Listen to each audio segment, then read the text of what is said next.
Salut à tous, on se retrouve pour une nouvelle vidéo. Alors, on est dans le dernier carré de cet euro. Il reste plus que 4 équipes. Espagne en France, Angleterre et les Pays-Bas. Donc voilà, on a l'Espagne qui a réussi à se qualifier contre l'Allemagne dans les prolongations. La France qui a réussi à se qualifier à la suite de cette séance de tir au but contre le Portugal. L'Angleterre, pareil, tir au but.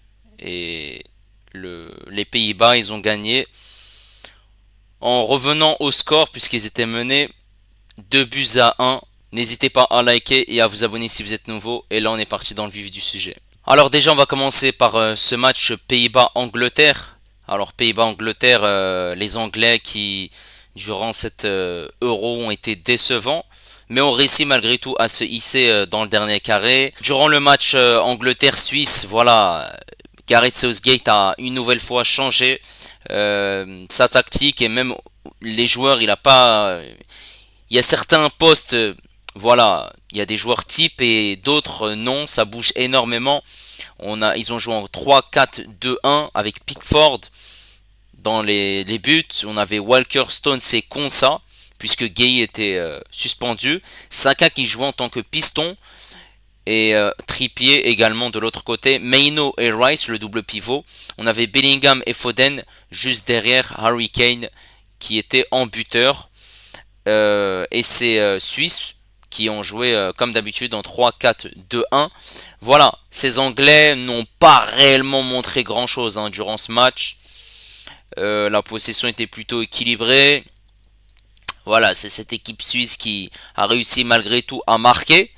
Ils n'ont pas réussi à tenir le score plus longtemps, malheureusement. Cette équipe suisse qui a été très très intéressante, qui malheureusement ne va pas accéder pour la première fois aux demi-finales de son histoire. Ils se sont rattrapés au score par ces Anglais 5 minutes après par Bukayo Saka. Voilà, Abisher qui a eu du mal et cette frappe de Bukayo Saka en dehors de la surface de réparation, elle a trompé le sommaire. Voilà, en termes de statistiques, on voit clairement qu'ils étaient proches, les Suisses par rapport aux Anglais. 11 tirs suisses, 3 tirs cadrés. Les Anglais, c'est 13 tirs, 3 tirs cadrés. Comme je vous ai dit, la possession, elle était partagée. Forcément, ça s'est joué dans les derniers instants, puisqu'ils sont allés dans les prolongations. Les Suisses ont eu des possibilités, mais ils n'ont pas réussi à concrétiser leurs occasions. Et ensuite, il y a eu cette fameuse séance de tir au but où Akanji, il n'a pas converti son tir au but et les Anglais l'ont converti. 5 tireurs anglais, 5 conversions tout simplement. Et ces Anglais, ils avaient déjà eu chaud en huitième de finale puisque ils étaient déjà menés au score par cette Slovaquie. Ils ont réussi à revenir et à gagner durant ces prolongations. Mais là, ils ont réussi surtout à se qualifier dans le dernier carré. Et par rapport à cette équipe hollandaise, ils alternent les bonnes et les moins bonnes performances depuis le début de cette compétition, puisque ils étaient dans le groupe de la France, de la Pologne et de l'Autriche. Ils ont terminé troisième de ce groupe. Ils sont malgré tout dans le dernier carré de cet euro. Et voilà, ils ont réussi à faire une énorme performance en huitième de finale contre la Roumanie en gagnant sur un large score 3 buts à 0. Mais là, en quart de finale contre la Turquie, on a vu que cette équipe hollandaise avait du mal. Avait du mal face à une équipe turque qui était bien regroupée et qui a essayé d'être bien organisée, poser des soucis à cette équipe hollandaise qui avait du mal à trouver des solutions avec leurs ailiers. Et ces Turcs, ils ont marqué à la 35e minute de jeu. Malgré qu'ils avaient une large possession, ces Hollandais, voilà, la deuxième mi-temps, ils sont montés en rythme. Après, forcément, voilà, ça piochait du côté turc. C'est tout à fait normal, hein, forcément. Voilà, cette équipe turque, on ne la voyait pas aller en quart de finale. Avec l'expérience des joueurs hollandais, ils ont réussi malgré tout à marquer 20 minutes avant la fin du match, 70e minute de jeu. Puis 6 minutes plus tard, ils ont réussi à faire le break suite à un contre son camp du latéral droit turc Muldur. Voilà, on voit que cette équipe hollandaise a des difficultés malgré tout. Il y a des carences défensives. Il n'y a pas une sérénité. Offensivement, voilà, sur certaines phases de jeu, on peut voir que c'est un peu compliqué. Et ils encaissent pas mal de buts. Ils en ont encaissé un contre la Turquie. Voilà, ils ont fait un clean sheet contre la Roumanie. En phase de groupe, ils ont fait ce terrible 0-0 contre la France. Ils en ont encaissé 3 contre l'Autriche. Ils étaient menés contre la Pologne. Et ils en ont encaissé 1. Et voilà, le match Pologne-Pays-Bas, c'était à peu près la même chose que Pays-Bas-Turquie. Sauf que, voilà, là on était en phase finale tout simplement. Voilà, comme au dernier Euro 2021, moi je pense que ces Anglais vont aller en finale, puisque même si voilà le jeu n'est pas flamboyant de la part de Gareth Southgate avec tous les attaquants qu'il y a, il n'arrive pas à trouver la bonne formule, il n'arrive pas à trouver voilà une ossature, mais je vois mal malgré tout au milieu de terrain. Par exemple, Maino partir de ce 11, puisqu'il essaye de trouver ce double pivot côté de Rice. Il a tenté au début Alexander Arnold, Gallagher. Là, il a trouvé Maino. Même si durant le match contre la Suisse, il a fait baisser Bellingham au milieu de terrain. Voilà, on peut voir que malgré tout, il y a certaines fiabilités de son 11, tout simplement.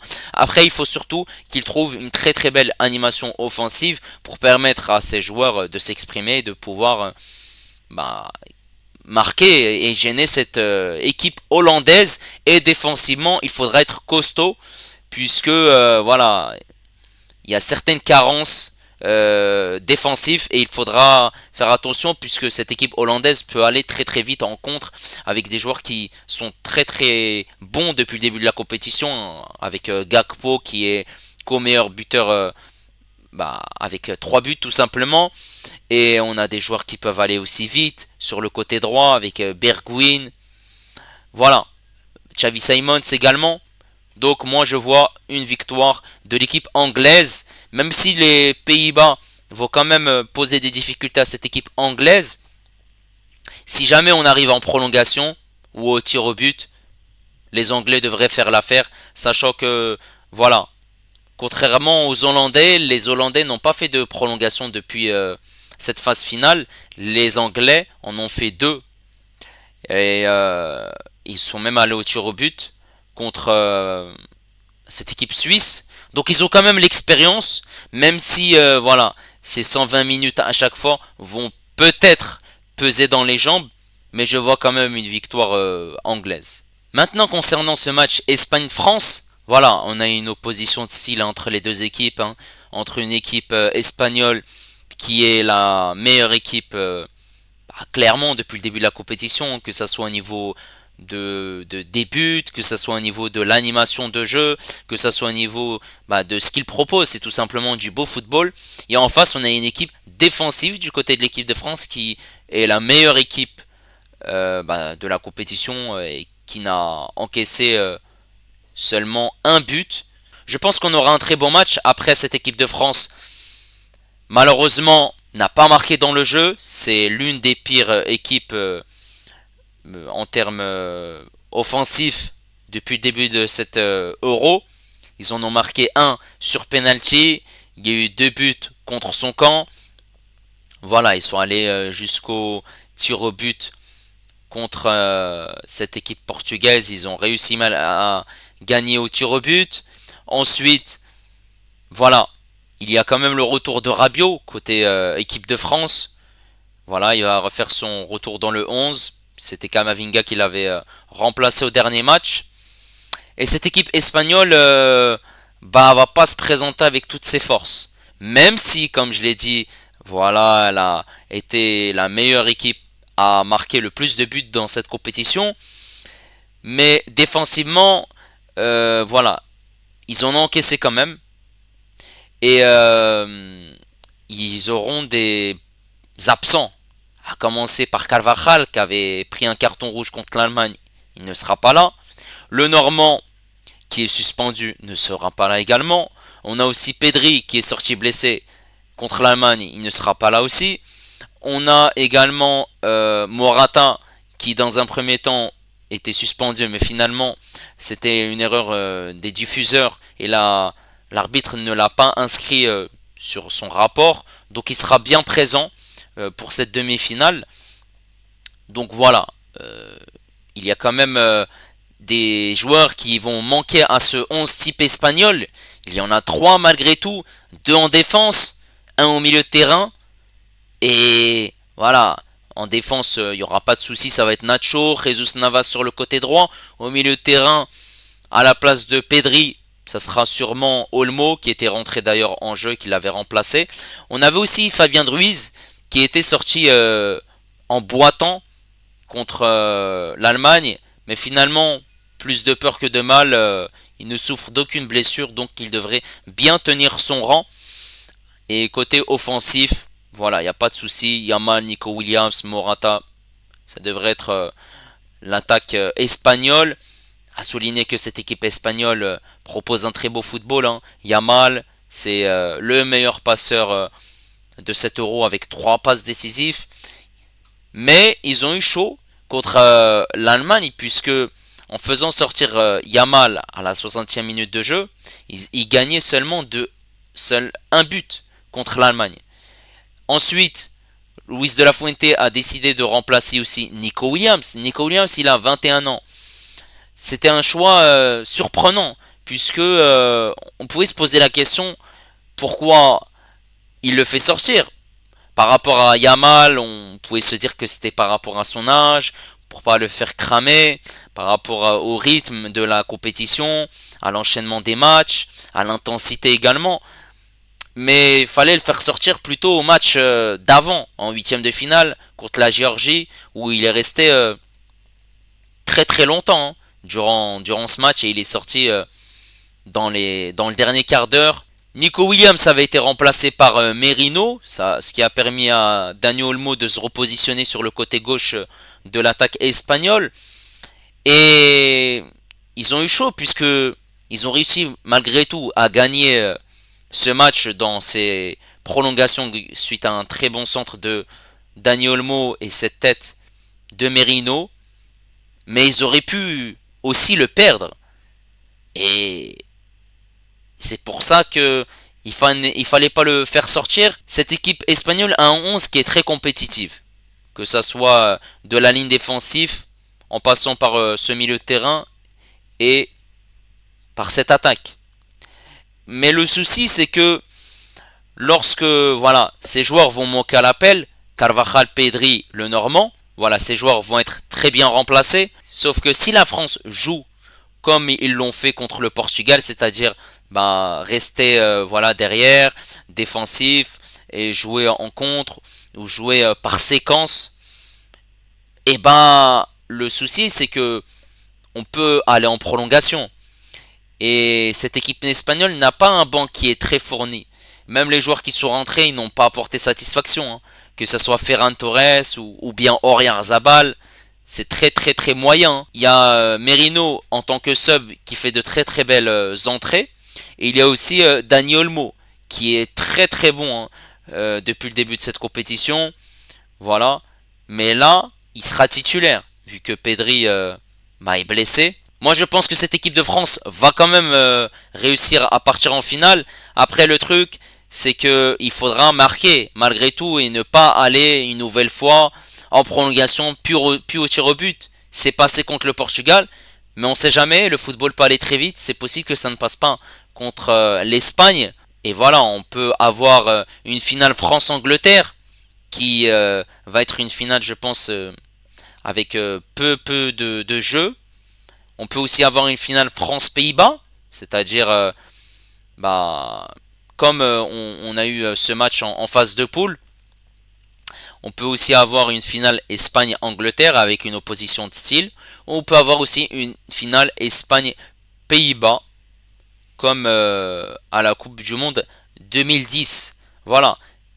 N'hésitez pas les amis à me dire si vous êtes d'accord avec mes deux pronos.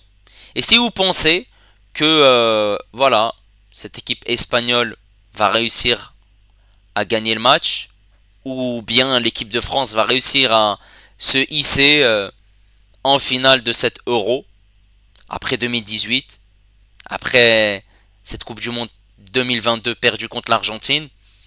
Et si les Anglais vont réussir pour la deuxième fois consécutive à aller en finale de l'Euro. Par rapport à mes pronos des quarts de finale, j'ai eu bon sur deux matchs.